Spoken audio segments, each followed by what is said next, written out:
Breaking news. Breaking news. Breaking news. Côte d'Ivoire. Cissé Bakongo s'entretient avec les maires du district d'Abidjan afin de discuter de la problématique du désordre urbain. Merci de rester sur CNN.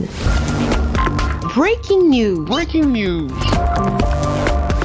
Monsieur Ibrahim Cissé Bakongo, ministre-gouverneur du district autonome d'Abidjan, a rassemblé les maires des différentes communes d'Abidjan afin de mettre fin au désordre urbain à Abidjan, la capitale économique de la Côte d'Ivoire. Une brigade spéciale de lutte contre le désordre urbain a été mise en place lors de la 4e réunion du cadre de concertation permanente. Chaque commune va apporter un certain nombre d'éléments. Il s'agira de 15 policiers par commune.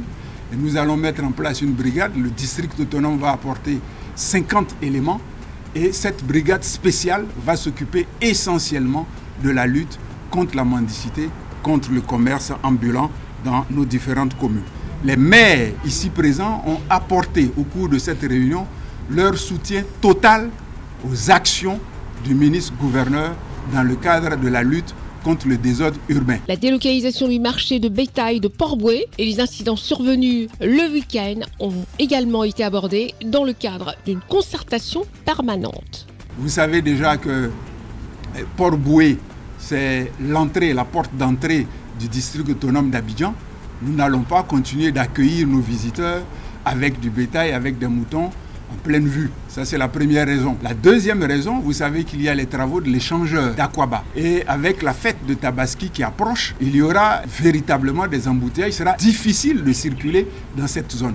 Le centre commercial et le centre d'abattage du bétail demeurent à Port-Bouët. C'est le parc à bétail qui a été délocalisé à la casse, à l'ancienne casse d'Adjamé. Et sur ces sites, aujourd'hui, vous avez pratiquement 1000 places. Concernant les incidents qui sont intervenus à Port-Bouët, les auteurs ont été identifiés, ont été arrêtés et ont été déférés. Ce sont des actes de vandalisme et les auteurs doivent répondre de leurs actes parce que nous considérons que c'est une défiance à l'autorité de l'État. Le district autonome d'Abidjan assure que des mesures d'accompagnement sont prévues pour les personnes touchées en ce qui concerne le déguerpissement des personnes résidant à proximité de l'abattoir de Port-Bouët. Le district autonome a pris soin de trouver un site dans la commune de Port-Bouët, à Anani. Il s'agit donc de construire des logements pour les familles qui quittent donc le site attenant à l'abattoir pour aller les reloger sur le site de 10 hectares que le district autonome d'Abidjan a identifié et qui est en train d'être aménagé actuellement. À la différence des rumeurs selon lesquelles les sites déguerpis ont été vendus aux promoteurs immobiliers, M. Ibrahim Cissé Bakongo, ministre-gouverneur du district autonome d'Abidjan, a clairement indiqué que ces espaces feront l'objet d'un aménagement